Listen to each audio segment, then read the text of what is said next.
ഇറാനും ഇസ്രയേലും ഒക്കെ നമ്മുടെ രാജ്യത്ത് നിന്ന് ഒരുപാട് അകലെയാണ്. അതിനാൽ അവിടെ യുദ്ധം നടന്നാൽ നമുക്ക് എന്താണെന്നാണ് നമ്മുടെ പലരുടെയും വിചാരം.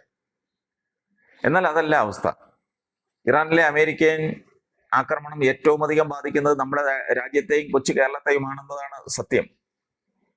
അതിൽ നിന്ന് കരകയറാനും ഏറെ ബുദ്ധിമുട്ടേണ്ടി വരും. പശ്ചിമേഷ്യൻ രാജ്യങ്ങളിലായി 1 കോടിയോളം ഇന്ത്യക്കാരുണ്ടെന്നാണ് ചില കണക്കുകൾ സൂചിപ്പിക്കുന്നത്. അവർ ജോലി ചെയ്യുകയോ താമസിക്കുകയോ ചെയ്യുന്നവരാണ് അവിടെ. ഇതിൽ കൂടുതൽ മലയാളികളുമാണെന്നുള്ളതാണ് ഏറെ കഷ്ടം. സംഘർഷം രൂക്ഷമായാൽ ഇവർക്ക് ഒഴിഞ്ഞു പോകേണ്ടി വരും. ഒരു മനുഷ്യായുസ് കഷ്ടപ്പെട്ട് ഉണ്ടാക്കിയതെല്ലാം ഉപേക്ഷിച്ച് നാട്ടിലേക്ക് അവർക്ക് മടങ്ങേണ്ടി വരും. ഭാവി അവർക്ക് മുമ്പിൽ ഒരു ചോദ്യചിഹ്നമായേക്കാം.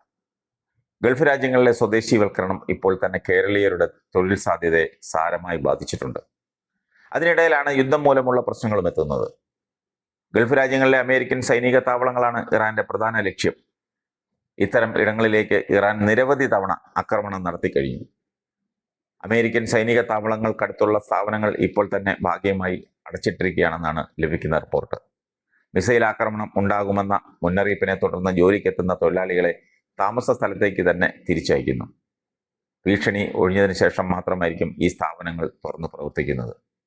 സ്ഥിതിഗതികൾ ഇങ്ങനെ പോവുകയോ അല്ലെങ്കിൽ ഇതിലും രൂക്ഷമാവുകയോ ചെയ്താൽ അവരുടെ ജോലിയും ശമ്പളവും ഇല്ലാതാകുമോ എന്ന പേടിയിലാണ് പ്രവാസികളിൽ പലരും.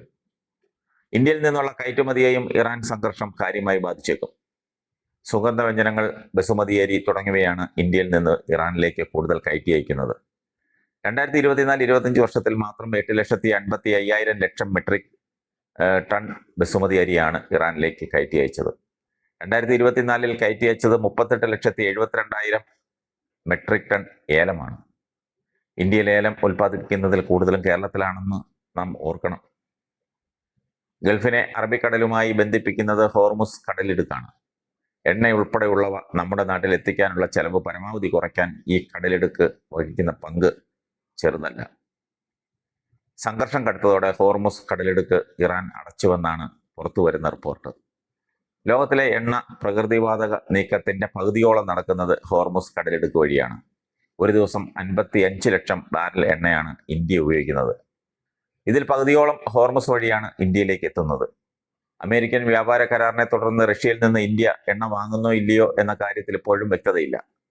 ഹോർമുസ് അടച്ചതുകൊണ്ട് പെട്രോളിന്റെയും ഡീസലിന്റെയും വില കുത്തനെ കൂടുമോ എന്ന ആശങ്കയുണ്ട്.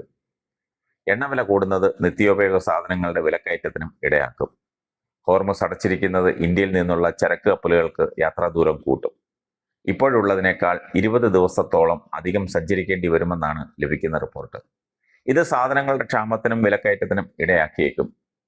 ഇന്ത്യ ഇറാനിൽ ഏറെ നിക്ഷേപം നടത്തിയിട്ടുണ്ട്, പ്രത്യേകിച്ച് ചാബഹാർ തുറമുഖത്ത്. അമേരിക്കൻ ആക്രമണത്തിൽ അതിഭീകരമായ നാശനഷ്ടമാണ് ചാബഹാർ തുറമുഖത്തിനുണ്ടായത്. യുദ്ധം അവസാനിച്ചു കഴിഞ്ഞാൽ ഈ തുറമുഖത്തിന്റെ പുനർനിർമ്മാണം നടത്തണമെങ്കിൽ കോടികൾ തന്നെ ചെലവഴിക്കേണ്ടി വരും. ഏതായാലും ശരി, യുദ്ധം ഒന്നിനും ഒരു പരിഹാരമല്ല.